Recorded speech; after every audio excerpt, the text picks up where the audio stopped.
Thus it is that atheism, in its higher, not in its base form, may be a dialectical cleansing of the human idea of God.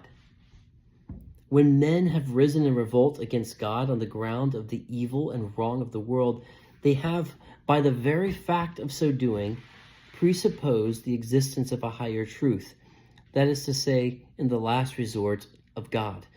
They rebel against God in the name of God. For the sake of purging men's understanding of God, they revolt against the conception of him, which has been besmirched by the mire of this world. The dreadfully strained and artificial explanations in the doctrine of providence and the application to the noumenal of that which refers only to the phenomenal lead to rebellion. Belief in God is lost because evil is triumphant.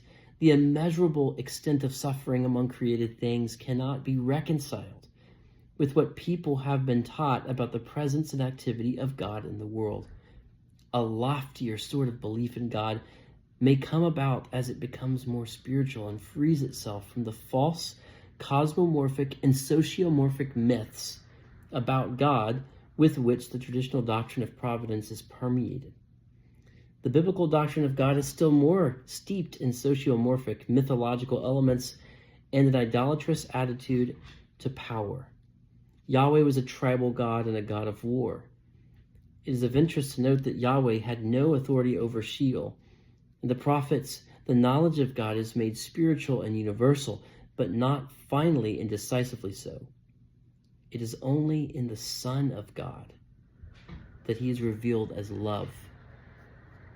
Yet historical Christianity has not yet entirely freed itself from sociomorphism arising out of the conception of God as power, from myth, and from idolatry. We believe that the last word belongs to God, but this we can conceive only in terms of eschatology.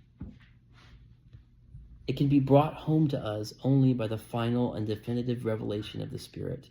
Then everything will appear in a new guise.